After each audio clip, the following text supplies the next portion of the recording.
Welcome to a brand new wave, drowning out the noise that's tame. Liberty whispers through the brave, breaking free from every chain. Nullify the rules they crave, crypto beats that pave the way. Anarchy with minds that's safe, algorithms new dawn today. Out of bounds and out of sight, building futures pure and bright. Escape the grip and win the fight. Welcome into the legacy ride. Beyond control we take a stand, casting off the iron brand. Freedom flowing through our hands, revolution's our command. Decentralize the way we plan, all together we expand. Breaking shackles for the clan, in this journey we're unpanned. Out of bounds and out of sight, building futures pure and bright. Escape the grip and win the fight. Welcome into the legacy ride.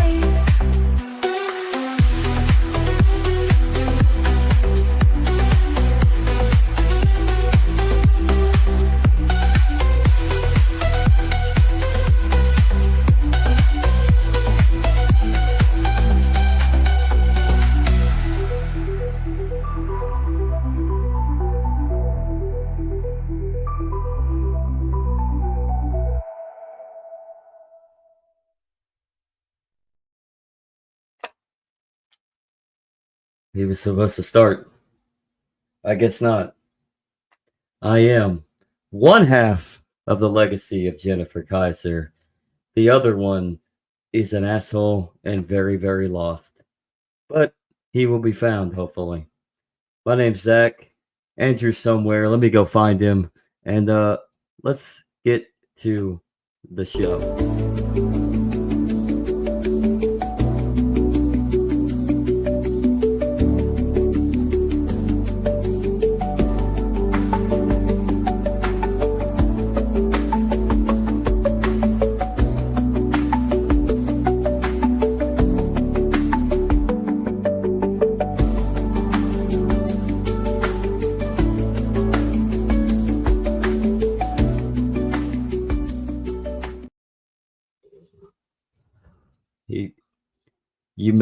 You messed me up, man. I'm sorry. I was still mesmerized after we talked to Robbie the Fire. I just I couldn't do it. I couldn't do it, man.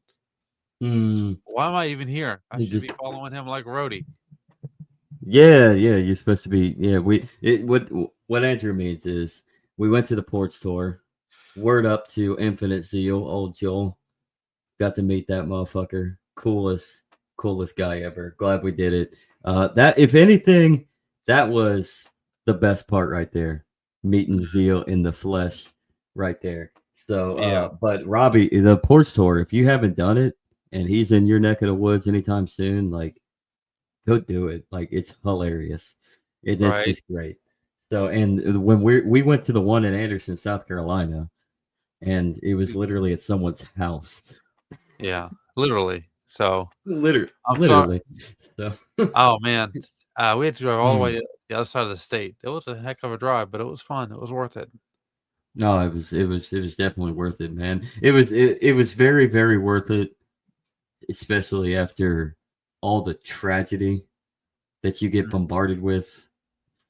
Just being tabbed to social media and everything. Like, everything in the world today is just, it's fucked. Yeah. I mean, from mass shootings to, I mean, are we finally of the conclusion that transgenderism is a mental illness? Well, let me tell you this much. I think this is really a narrative push to bring back mental asylums. Okay, so it's not a mental illness, it's MK Ultra. I guess so. That's Didn't what they I say that, figured. that it was still going on in the CIA or something like that? And they were Something trying to like shut that. it down. Yeah. Speaking of shutting down, I'm thinking about shutting down X. So everybody, why don't you go to Rumble or YouTube? Because honestly, X just seems like a big old psyop. Hmm. And Rumble, yeah. So I'll give you time. I'll give you time before I decide to shut it down. Who knows? If you want to go over to YouTube, follow us over on Rumble. Check that out. Join us over on Rumble. Let's build a Rumble community. Jump over and help us beat the fuck out of the algorithm over at YouTube. Links right there down below. Head to follow us on Rumble, subscribe on YouTube. The link for our Rumble channel for Legacy Right and the Legacy Right on YouTube. So please follow us, like us, or don't like us. I don't care. I think even if you don't like, I think that helps Hate us in the watch. algorithm, right? Because it's hate watching. So hate watch us. Hate watch us. So hate watch us like the left hate watch Charlie Kirk getting shot in the neck. Too soon? Well, I mean, they had a meme coin that came out, so I don't know. Yeah, Tyler Wait, what? Roberts meme coin. Apparently, I saw it on Bitcoin.com's news channel. It was a very short spot, but on Solana of all places. See, that's when you know that It had to dude be is a Solana patsy. because Trump put Solana over as an American cryptocurrency. Yeah, it was most definitely. It had to have been Solana. That right there just proves patsy right there in a new digital age of social media. You're turning the patsy into a meme coin, dude. What the fuck? Right. I don't know. I don't know. I don't know. I don't know. So speaking of narrative building, Yeah. Barton Goldberg. Economic invincibility? He's still here? Yeah. Yeah, Still he's around? still here. He's still around. He has a video up called The Great Womanly Revenge. Well, let's give it a shot and see what it's got to say. Let's watch. Let's see what he has to say. And yeah.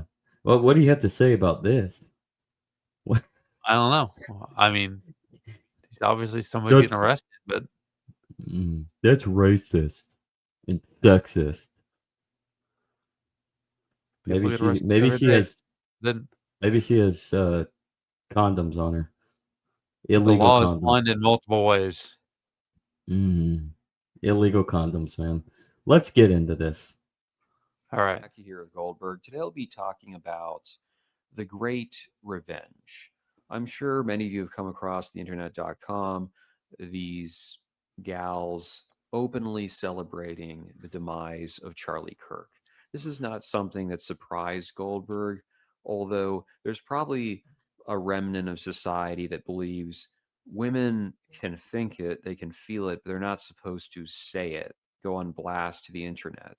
That's uncouth, that's not feminine, and yet they don't care. The popular justification, it's this aberration, corruption of a decent culture. I would tell you it goes well beyond that. This represents a gender-wide revolt against the legacies of what they would call patriarchy, because how their grandmother was treated, or they've embellished narratives of she was being abused when in truth probably was not the case. And as such, males today are paying reparations and dealing with this absolute hellscape. Think about when a female teacher is caught going after a student. Oh, this is because of liberalism. It's gone too far. I would submit to you, these women know exactly what they're doing. They see themselves in competition with their female pupils. And so if there's some up and coming Chad or E-boy, femboy, they determine I'm going to have him before all the other women in my vicinity. And I might even get knocked up because that's the ultimate victory. It's a form of free selection, which is why they rarely express genuine remorse. I have a feeling that we're about to jump into the trans aspect. All the trans women are about to have their revenge. Could be. Could I be. guess we'll find out. We'll find out. When caught, because they're just following their biological imperative and their desire to rock the boat and not be tied down or in any way restricted. It bleeds out in other categories. So, last couple of years, I've seen this maybe one or two instances of a 12 or 13-year-old Caucasian girl walking around with some Somalian or Pakistani. And there are those who will say, if you restrict your daughter, she's going to get even worse and continuously rebel. But let's be real. In today's day and age, and she is not yet in high school, she doesn't have a driver's license, she's not fully independent. These settings are suburbs. You can't walk everywhere or just take a bus, train, that sort of thing. Why would you be permitting that? Clearly, you have to give them a ride. Why are you okay with such a thing? The father surely should be against it, you hope, although don't be entirely too certain. I believe in most cases, the mothers are fully aware and encouraging because they see it as they're a Gen Xer or a boomer, or perhaps they slept with some dudes in high school or college, but then they had to settle for the normie, the oofy doofy. They had to go back, and the husband comes home, he's got a receding hairline, he plops on the couch, just wants to watch football, and this is the rest of their life. But they can live vicariously through their daughters. So let her have a boyfriend at a young age. She'll start exploring. She'll run the gamut, have a very expansive palette of different men or even women as well. And no fellow will ever be able to tell her that's enough. I expect this if I'm going to marry you. In fact, when she gets tired and wants to settle down with some individual in future, he's going to have to be okay. Oh, I'm number 50. Oh, she was doing this when she was 13. Too bad. If you're not all right, then she's going to ghost you and you can go find someone else. She'll call you an inkwell. It is likely true in the cases of these elites going after young women as well. So I was watching this film from 2013 with Kevin Kline and Susan Sarandon, Dakota Fanning. Kline plays Errol Flynn, who was the swashbuckling Chad back in the day. Made some cool movies, Ivanhoe, Robin Hood, Captain Blood. Although this is set towards the twilight of his career and life, he died at the age of 50. And he is spending a lot of time with Dakota Fanning. Her father, who I believe was also in the Sons of Anarchy movie, he's outraged. Like, how can you allow, he says to the mom, she shouldn't be around this dude. He's known that he pursues young girls. And she's, oh, no, he just wants to help her develop her career. She's so talented. She's going to be an actress or a model, that sort of thing. But eventually, she realizes what's going on. And yet she makes excuses. She dumps her husband. She goes on tour with them because she's determined that her daughter will come out on top. And you could say this in relation to the Epsteins of the world. How are they getting in touch with these young girls? Do they have contacts in schools? Or is the mom being approached and she's the go-between, setting it up for success? Wilbur Ross, in his biography, was mentioning he interacted with some Care Bear dude, not Epstein, it was another guy who brought him into the office and had all these underage women, which he saw it as an attempt at blackmail because they were in the middle of a negotiation. But you go, let's say that's correct. Where is this guy getting a hold of these women? A meeting online? I would make a very strong argument it is the moms. And they say, hey, once more, she's going to go buck wild, but she will have all these opportunities. She'll be pursued by top tier men. She won't be me. She won't be forced into this monotonous misery of being with a regular schmuck for the rest of their existence. To make a slight, albeit related diversion, let's talk about this individual. I'm not going to mention whether I think he's actually responsible. There's plenty of questions that remain to be answered. However, let's just look at it for a second. So, shy Mormon kid who is academically gifted. I think most of us can look at this guy and recognize, even if he's tall, outside of there being a Grace Cheng in the classroom who's sympathetic, he's probably going to go through high school as an inkwell. And no, it's unlikely he got radicalized by one semester at college. It was very probable it was on the web.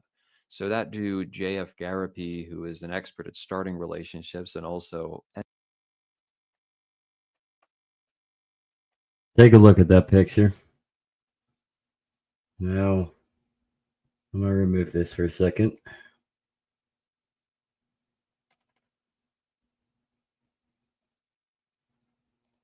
Okay.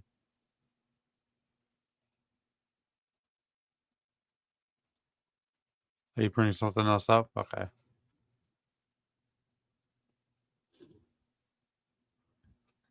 I mean, just scale to 1 to 10. How similar? I think we found the bloodline. You could blend it. I know I saw on X earlier there was some kind of comparison between what's his name, the guy that had his knee, who passed away because he had the police had a knee on his neck, but they also said he overdosed or whatever, and Tom Robinson, whatever his name is, they had the same birthday. No, Charlie Kirk had the same birthday. Weird. Yeah, a lot of coincidences. Not to say that there's anything on this matter. I just think it's kind of hysterically funny, and just because I think the guy is Tyler Robinson, right? Is his name? Yeah. I think he's a patsy. There's too many questions. Yeah, there's none of the dots are connecting. So. Yeah, none of the dots are connecting. I mean, there's too many questions. I guess go ahead. This reminds me of the COVID vaccine, how it Operation Warp Speed, how it's all, just it's the best thing ever. Meanwhile, the whole country hates it. You just go along with it because I'm saying you're going along with it. You're going to be happy about it. Yeah. Yeah, I mean, like, for every one question that you have when you're looking at anything, really, but especially with this situation, how tragic it is on both sides, really. When you think about it, there's always more questions, and I think we're never going to have any answer so long as the government exists. Because the government's there to get rid of transparency. Yeah, I'm still waiting for.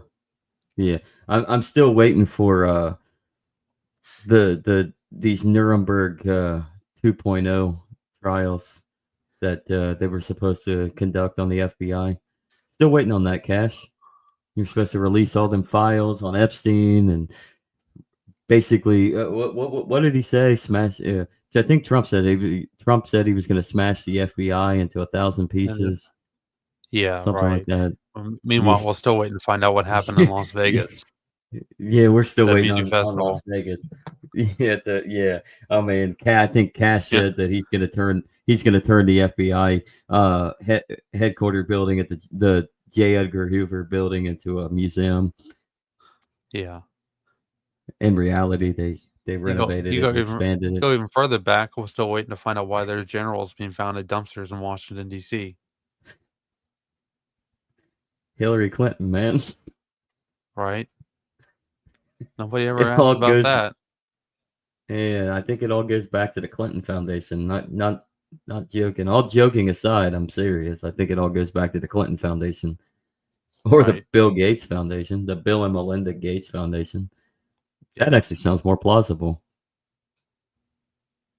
I think it's probable that it's the Clinton Foundation. I think it's plausible that it's the Gates Foundation. And I think it's highly possible that it's just straight up Assad. He knows too.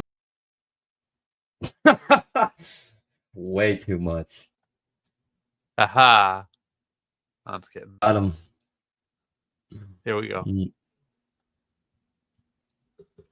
defending them. He's going, you've got the mom who is over socialized, and the son who's awkward. He gets on Reddit to pursue the trans, which has some credibility behind it, if you ask me. And what did Goldberg tell you years ago? And I was the target of so much hatred and vitriol from red pillars and tradcons. I said that more men will go trans, both in terms of becoming women and pursuing trans women. We can all look with a measure of disdain at Hormax. Do you like tasty traps? But this is becoming more mainstream.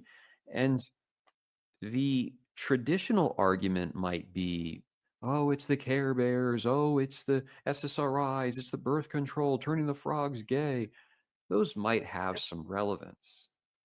But if you're a little bit more practical, clearly men who become women are trying to tap into the benefits that females enjoy. You're in our society in the West, you can go to the heavens as a woman. Job opportunities, it's easier to get people to simp. You will see it more if the economy worsens, because online, far easier to generate shekels if you are a easy on the eyes woman, if you can pass in that fashion. In the Philippines, pre-Spanish contact, they had a subsector of society who were these men who dressed as women and tried to be feminine in nature. Was this because rich guys were vacuuming up too many actual biological females, or there was some form of female infanticide going on? It was an alternative to women being on their cycle. You've seen similar stuff in the Middle East, in, I want to say, China as well. Could it be that transgenderism goes on the rise because it's trying to fill a gap or a hole that's been left by the behavior of the regular women, or whatever circumstances are affecting them?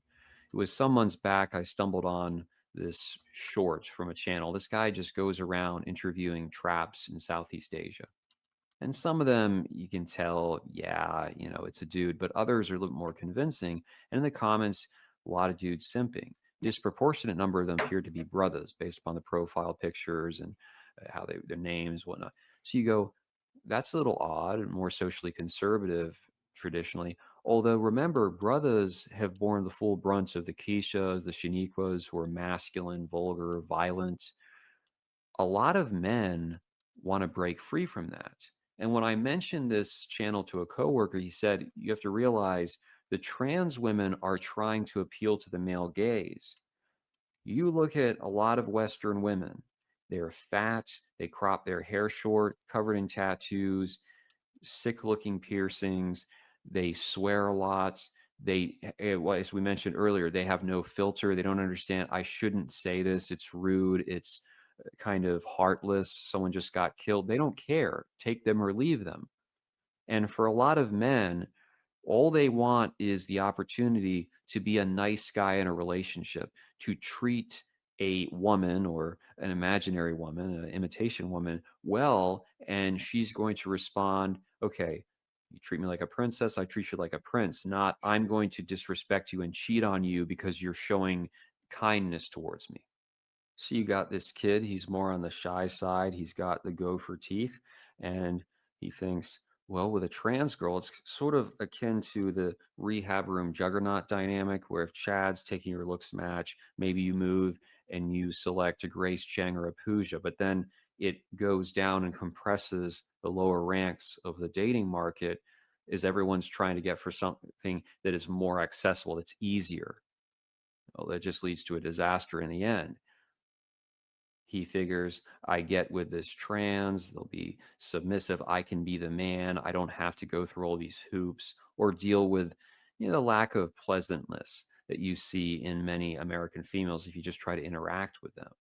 Realistically, of course, I'm not convinced most of these trans women are any better, in the sense that if they have the fast life strategist orientation, they're probably going to be riding the carousel. They also have higher rates of HIV. Although, can we really trust those stats given what straight women have been doing the last 10 or so years. If you notice with the Truvada and the prep commercials now, it's not just black guys or butch women. They're starting to showcase regular looking straight women. Might be sign of what is to come or what's already going on. The other possibility is that some of these fellows are suffering from autogynephilia and they actually want to be dominated by the woman, just like you've seen the last half decade, the media trying to normalize the idea of women taking a strap on to a dude. I mentioned that story, the curious case of the trans wife, the Asian pageant winner in Maryland who married the Marine. Perhaps in the mind of that individual, he's saying, if it is a slow life strategist option, there's a better chance of a long-term success. Now, clearly, if they've had the procedure and they smell nasty the whole time, they're suicidal. With a transgenderism issue more broadly, it's 100% legitimate to be concerned about the terrorism factor, the mental illness, guys going in restrooms with women, the sports element to an extent. I'm less sympathetic on that front because I feel they brought it on themselves. But you can't help and wonder if people like Riley Gaines, who is a very basic looking female, and I would say briefly, yeah, I would take Simone Biles over Riley Gaines any day. And I'm not even saying Simone Biles is super feminine or anything like that. I don't know. Riley Gaines is like a budget Laura Loomer. The point being that you can see how some women are threatened by trans because they realize that a convincing trans woman that could swoop in and whisk away some of these simps, that's a bigger problem. That actually strikes at the edifice of female power and authority and the entitlement to having all this attention for men, although not necessarily having to meet any moral standards and treat them with a respect on a sort of co-equal basis. Returning to our main point, so I recently watched this John Cusack movie, Better Off Dead, which was actually quite funny. It casts him as this high schooler who's madly in love with a girl, thinks everything's going great, they'll be together forever, and then she just randomly dumps him for a garden variety Chad. He can't wrap his head around why precisely she would do this because their relationship appears to be fine. And I'm sure any of you have had an LTR, you've dealt with that situation, or yeah, it's going great. We're making moves towards something more serious. And then she's happy one day or one week. The next, it's totally different. And she's essentially removing you from contention. She's unpersoning you. It's the foundation for why I suspect so many dudes off themselves. It's not being able to handle that sort of development vis-a-vis a woman.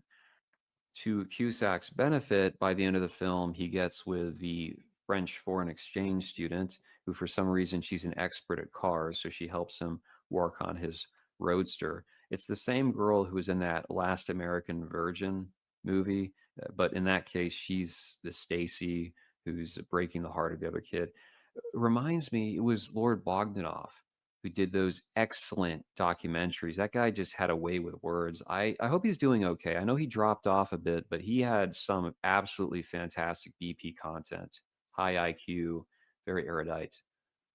Also went on a Julia Roberts binge. Never liked her much. I actually prefer her niece or daughter, Emma, whoever it is. Julia Roberts just is a nice composite of the regular looking white woman who doesn't get held accountable for her decisions.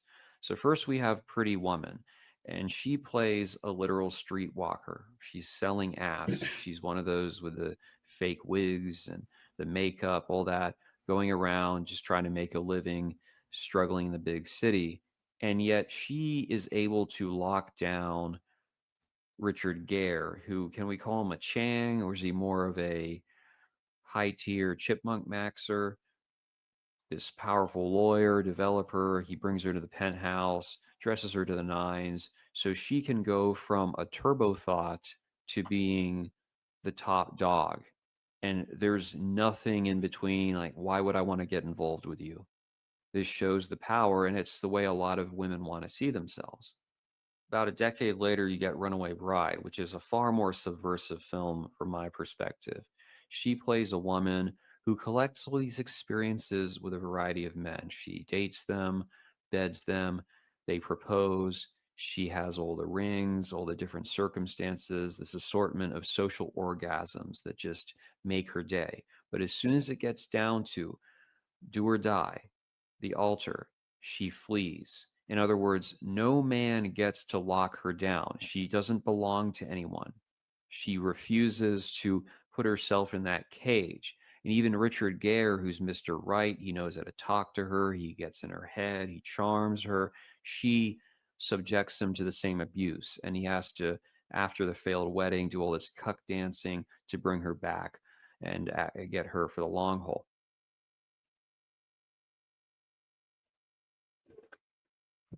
Lots to unpack there, right there. He's using Runaway Bride and Pretty Woman as the comparison. I think this has an implication on both how the sexual marketplace over the years, since it's been opened up during the sexual revolution of the 60s, and what has become with how feminism has evolved, or dare I say, devolved, really, right? But I also think it's a retrospect on society and where we are become as a society and how we've unraveled ourselves now in the political realm, in the social realm, in the economic realm. So, what's your take on this, Andrew? Well, I mean, feminism is a long-term form of divergence. It started off in 1800s as like a struggle session. You know, there's certain their feminine right, whatever you want to call it. Suffrage, which is But understandable. suffrage, yeah. Property rights, suffrage, so understandable. You can see that this is decaying and falling apart if you look at it in the long term, and it's going to revert to the norm, and people are just going to try to forget this period in time. But the decay is becoming more apparent, and what they're talking about with the trans stuff right here. It's not going to last forever. People are just going to go back to normal. Generally, it's not to say that this will disappear. It never disappears. But socially, across the board, historically, it's just going to be a blip in the roadmap of time, I think. Essentially, as a society grows and expands, what you're saying is it inevitably, as it contracts, but it inevitably has to retract. Yeah. So whatever good thing, whatever positive that it may have had initially within the transpiring of how societies evolve, inevitably negative drawbacks occur. There's always pros and cons to everything that you enmesh yourself into. I mean, it's a risk game. You have to assess. And because of that, what you're saying is it's a fad. Regardless. A historical fad. Yeah, regardless. It's a fad. So like regardless, you're going to come full circle. Yeah. And no matter what, like people when they grab a hold of something that they can use to their advantage to push themselves forward, inevitably when they're finally handed something, most people are so narcissistic. It's just how we're wired. I mean, we're all narcissistic in some capacity towards their self-preservation that they want more. So then they become entitled. And so when you have an apparatus such as the state help propel something, an evolution, a societal niche, and flip it on its side and use it to a political advantage, you start creating what we always talk here about, positive rights. You start entitling and enabling certain individuals, certain group sets, to the point where you alienate other group sets. And so you get this friction. And eventually it's going to lead to either a collision of two different ideologies or many different ideologies colliding, or you're just going. So you get the collision, you get the clash, or you inevitably get a collapse of society. Well, I mean, historically, you can look back, they had like back in the 1500s and 1400s, even in 1600s, the class structure, different, parts of society represented different levels of wealth and stuff like that. Like it's the same. It's a revolving door. It's the same concept, just under a new regime. I think. This does happen from time to time. It takes its own way and its own fashion, as you'd say. But it's just something that we had to learn to, as a species, had to learn to live with it. This thing's you just have to live through it and watch it collapse. And I think that's what we're seeing with like the Charlie Kirk assassination. I mean, the fact of the matter is, and you're seeing it in real time with how social media is, you're seeing one side push the other side because the right is done with the left, and the left has truly shown their colors for how they've reacted to this situation. It doesn't matter if you agree or disagree with Charlie Kirk. It's that he had an opinion and someone shot him, whether it was a psyop and it was a covert assassin, or it was this trans man, this dude who thinks he's a chick, allegedly. At least that's what the narrative is, or whatever.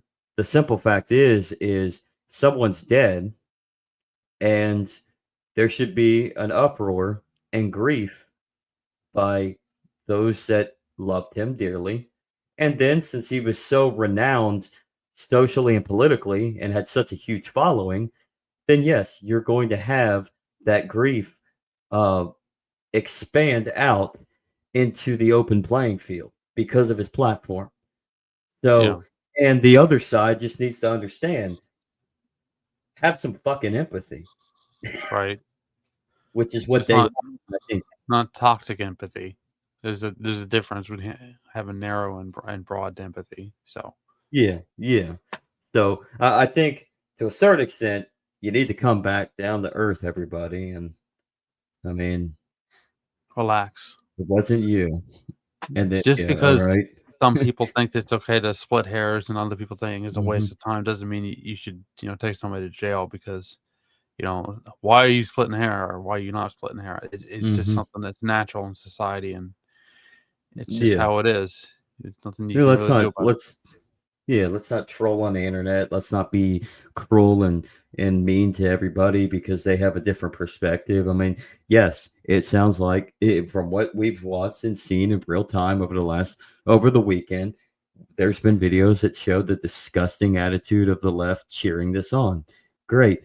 Let's not ignore it and forget about it. But you know what? Let's do what Jesus taught us and love our enemies. Pray for these little lowlifes.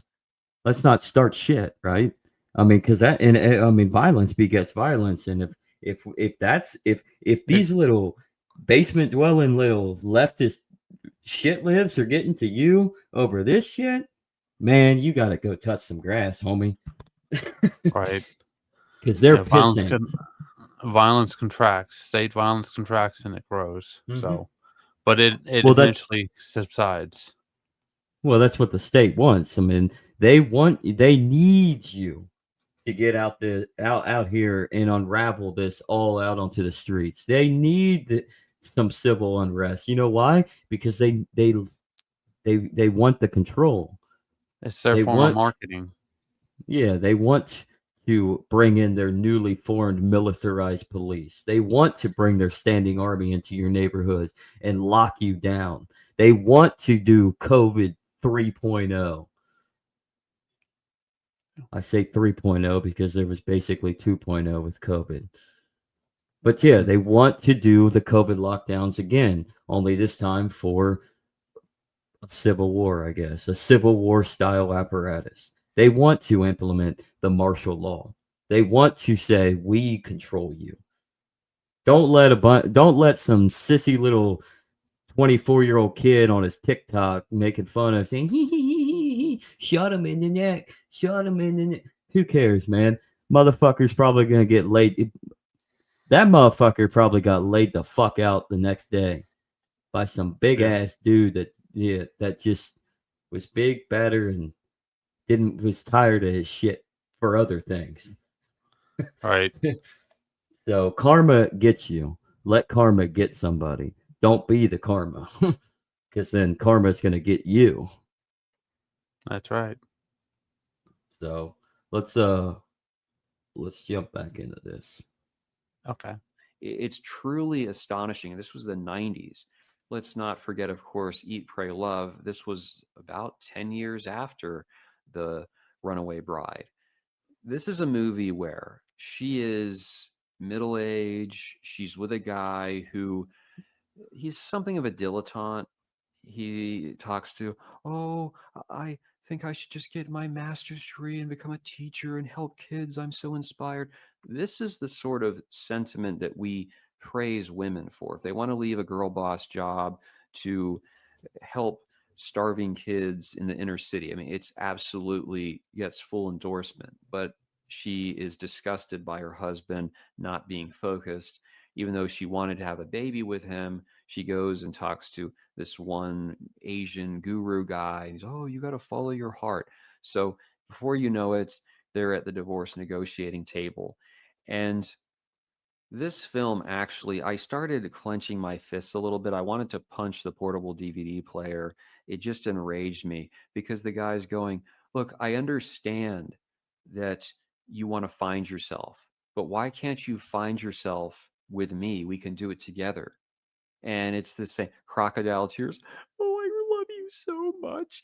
And I just want you to be happy, but you're not the right one for me. But wait, you were married to him. You were going to have a baby, but all of a sudden you changed your mind.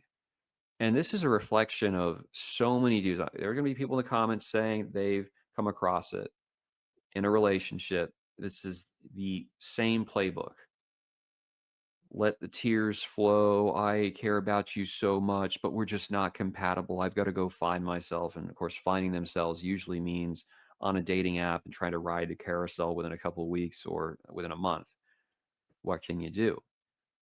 So she leaves her husband and then she gets with the younger Adam Franco, who's an aspiring actor. And he fulfills some of the gaps in her life, but it's just not good enough. So then she proceeds, and there's a whole cottage industry in Hollywood about a middle aged cream cheese woman who goes to insert Portugal, France, Italy, Spain to soak up the culture. And they're like, you Americans, you need to learn to be more laid back and sit around the table and have a 6-course dinner all of carbs and drink wine and just discourse. Yeah, I need to waste my life doing that because it's so relaxing. These are basically third world countries, let's be honest, a lot of Southern Europe at this stage. She does that. Then she ventures into a filthy ashram in India. She gets the experience of being a white woman. All the kids want to touch her, and she tells the puja who's about to get married, you don't have to if you don't truly love him. I'm not sure if Richard Jenkins smashes her. It's not explicit, but perhaps implied that he gets down.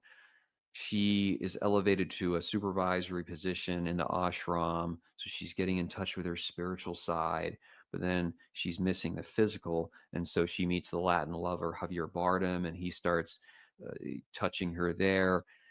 Keep in mind, this was directed at middle-aged women, but you see young females in the West are doing precisely this. And there's no limitation. There's no, hey, you shouldn't be, think about your future husband. They don't care. Take them or leave them. So once more, men are having to pay the price. The one downside to patriarchy or Talibanistan is that if you don't maintain it, you will have this revenge. You'll have this repercussions. And the difference is they're going to take the worst character of a man, and that's going to be the norm. They're not going to understand variation or balance. So, what are you going to do exactly? When you have these clashes as they continue in the manosphere between the trad cons saying you got to fight for the ideal or the red pillars just live for yourself, I'm going to present my opinion. And I'm 100% in support. If you want to do the trad Catholic marriage thing, if you want to be a Muslim, sell in a union, go for it. I'm not going to discourage people or try to talk them down or tell them it will fail. I'm just going to mention my outlook. At this stage, there is no desire on my part to cohabitate with these creatures. If I have the opportunity to make a kid with one, that's fine. Co-parents, not going to be a jerk. I just don't see any reason to give them access to such a degree. Because when someone's living with you 24/7, familiarity breeds contempt. If nothing else, they're going to see you at your weakest. You can't maintain frame 24/7. They're going to look at you while you're sleeping, or if you're sick, or if you trip up, you lose your patience. If their nagging gets the better of you under your skin, and then it's always a question. You don't have any protections legally, so you're going on the basis of she's, possessing of these values or these beliefs, therefore that's all you've got. If they flip on a dime, you're cooked. And I'm not talking about so much assets, because there are ways you can protect yourself with like Bitcoin cold storage with precious metals. Besides, when you die, you're not taking it with you, at least as far as we know. Rather, it's the fact that you've opened so much of yourself to this person. They know the inner workings. They probably know to an extent how to get one over, how to manipulate. And then they can just be like, yeah, I'm moving on, and I can talk as much crap about you for the rest of my life, or I can bastardize it. I can make things up. I can turn you into a cartoonish villain if it helps me when it comes to negotiations in court. I just don't see what the point is. I think we've made it very clear. We've come to the conclusion. You cannot take their word for anything. This is not me having an axe to grind against women. Perhaps I have other things to grind against them. It's simply an acknowledgement of nature and where we are. Perhaps with Project 2025, things will change a tad. Men will have a little bit more leverage. But this remains. Do you want, once you've reached a level of equilibrium, you have your life together, do you want to jeopardize it for the sake of maybe I'll be one of the minority that wins out? And I'm not saying there's a right or wrong answer. I'd like to hear your thoughts on the question.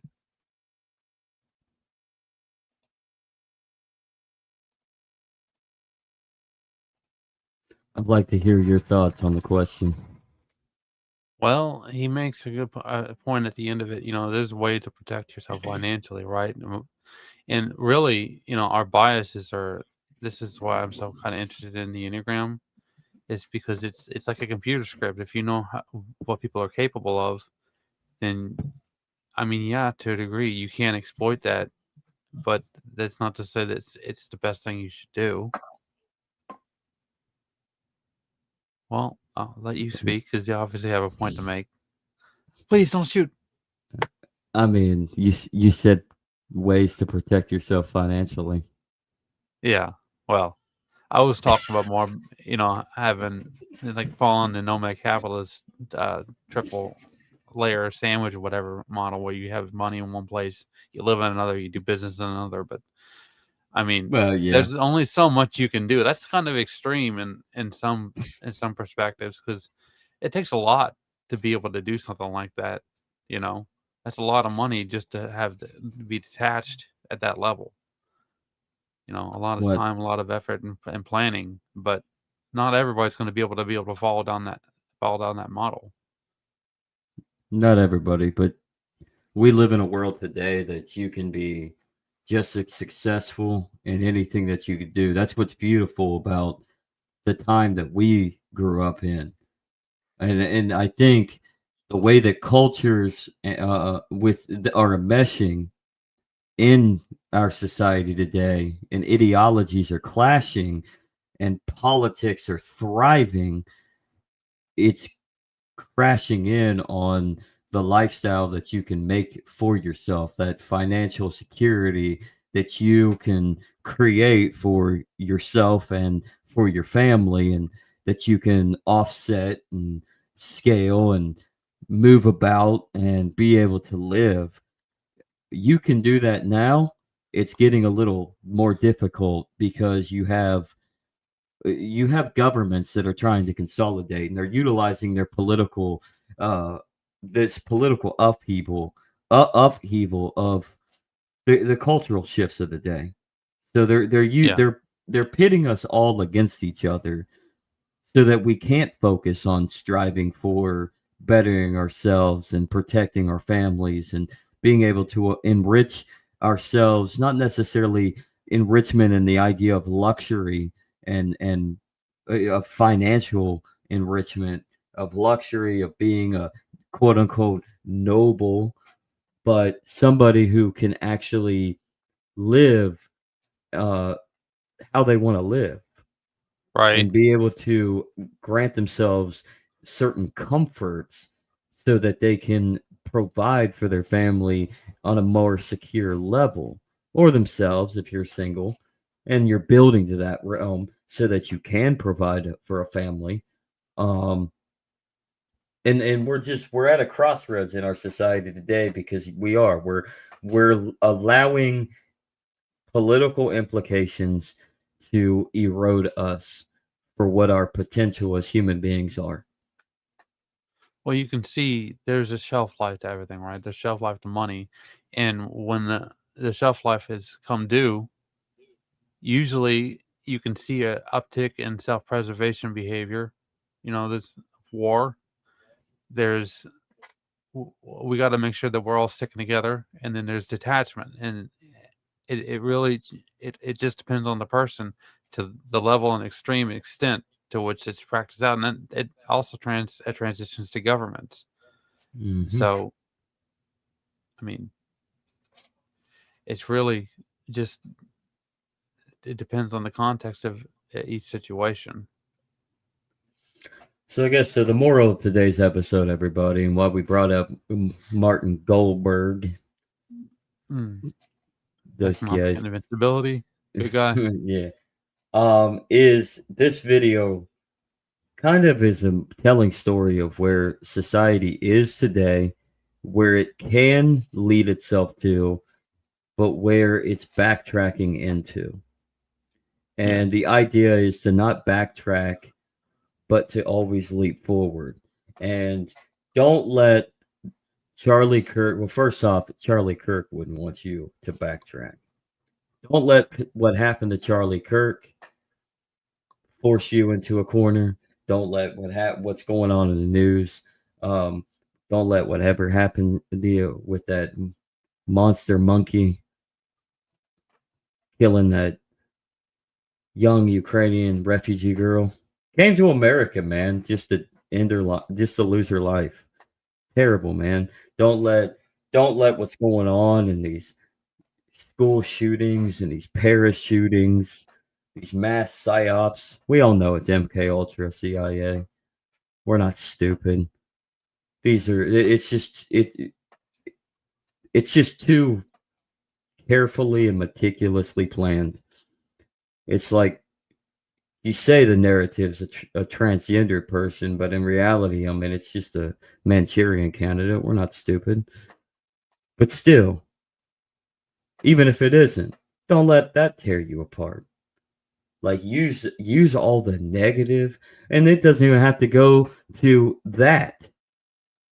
Just a plain negative in your own life. Like, don't let negative trap you in a false sense of your own perpetual demise, because you're better than that. So you need to stand up, stand strong, and keep building. Whenever someone gives you lemons, throw lemonade. Yeah, exactly. Make lemonade, or throw the lemon back in their face. Like, I don't want this shit. Where's the sugar? Make me some lemonade, servant. Okay, sir. I'll be back. So yeah, so you should be able to. Anytime that there's something that it's like a law of attraction, but on a real term, not the secret bullshit book and documentary from years ago. You got to still work for it, but so long as you have a goal You set a positive path for yourself or for your community or society in general. But you set a goal and you work towards that goal. Now, you can't be the law of attraction seeker people and say you have a goal, think positively, and it'll automatically manifest for you. That's not real, everybody. God gave you 2 hands and a brain. Think and work. You got to work for what you can strive for. So, goal, positive, work. Goal, 3 things. Goal, positivity, work. And ignore that negative bullshit because the government building toward the push. Yeah, the government wants to bring you down. But God knows you're more than what the government thinks you are. Because you're more. You got purpose. I, the state, and you, the people. Friedrich Nietzsche. And everybody stop listening to Friedrich Nietzsche. I mean, I know he's got some good things to say, but you know what? His shit's been so poisoned in the well that I mean, don't even listen to it now. Because, I mean, people have like rewritten what Nietzsche actually promoted to make it fit into their nihilistic agenda. Like even Nietzsche, even though he was such a negative dwelling person, he suffered from like explosive diarrhea most of his life. I'd be pretty upset too. But even Nietzsche muddy didn't the water dwell... make it seem deep. But even Nietzsche wasn't a nihilist. I mean, not really. I mean, most of his work was trying to figure out how, like most of his thinking was like, how do we bring about in such a mundane, like, how do we find purpose in a mundane, unpurposeful world, right? That's essentially the name of the game. But people have muddied it down, like his explosive diarrhea. People have muddied it down and they've watered it down into this nihilistic culture to just think relative in the basis that there is no morality, and so I can do whatever I want with no consequences. And look what we're at today. We got people getting publicly executed.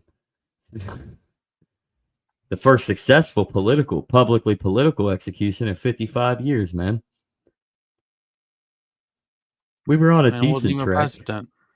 It wasn't even a president. That's what I mean. 55 years. The last time it was somebody that wasn't a president, Martin Luther King, 1968. A political activist. He was basically on the left. Charlie Kirk was on the right. So now there you go, right wing people. You got your person now. Now what you gonna do about it? How you gonna uplift this? Because we all know what the left wing has done with Martin Luther King. They've poisoned it. They've dismantled his legacy, and we're right back. We've allowed politics and the Democrats to bring us right back to where we're at. They've subverted. I mean, we're back into a political and racial polarization. We are more divided than ever. More so than probably the Civil War, and especially so during Jim Crow. I mean, at this point, segregation probably is a good thing because I can't trust you. You can't trust me. So we probably should go our separate ways. But what are you going to do about it? Because you know what? Martin Luther King, he spoke about unity. And so did Charlie Kirk. If you actually listen to him. Unity in Christ. Marjorie Taylor Greene was talking about national divorce, so we'll see what happens with all this. It might be time for this country to divorce, but I don't think it's going to happen. Yeah. So I mean, we're just ripping the Band-Aid off the wound, right? So. So, with that, anything else to say there, Andrew? No, man. I think we've said enough today. Got an hour here. It's been a good episode. It has. I think it has, man. Well, I'm going to go ahead and bring Bitcoin up. Bye, everybody. Follow us, like us, subscribe to us. Let's start a community over on Rumble and YouTube, because I really do think X is a psyop, everybody, and so is Facebook. And YouTube kind of, and YouTube and Rumble might be too, but you know what? I think they're a little bit better platforms, because it's where the algorithm can work for you eventually. That's right. Just takes some work. Here's Bitcoin, everybody. Bye, guys. Bitcoin, baby. Hey, yeah, this is Bitcoin. I'm back. The king of the rap shit. I'm back in this Bitcoin, baby. I'm back in this bitch. Flossing fast cars and rolling with my clique. The king of the rap shit, the real OG. Whack-ass rappers got nothing on me. Bought another Lambo, 3 hoes inside it. 10 hoes in line, ready to ride it. It's Bitcoin, bitch. Keep the track bumping. Really on the plug. I got pies in the oven. 80 years old, and your baby mama fond of me. All she wanna do is smoke my broccoli. Private jets from Rome to Ibiza. Lisa, Jenny, Julie, and Maria. Every day I gotta give thanks. I got Bitcoins in the bank. Bitcoin, baby. I'm back in this bitch. Bitcoin, baby. The dopest and the illest. Oh, I'm a bad motherfucker. Bitcoin, baby. The king of the rap shit. I'm back in this bitch. Axe your grandmother. Verse 2, coming with the gin and the juice. Call me a dragon. Spit flame in the boot. I'm hot, like a thermos full of coffee. So hot, can't get the hose off me. It's true. I got the weed card and shit. I'm smoking like a motherfucking chimney, kid. Bitches love me. My shit's never whack. Tell these motherfuckers Bitcoin's back. Bitcoin, baby. The dopest and the illest. I'm a bad motherfucker. Hot like hot coffee. Oh, Axe your grandmother. Surprise, motherfucker. The king of the rap shit. I'm back in this bitch. Get your hands in the air. Put your hands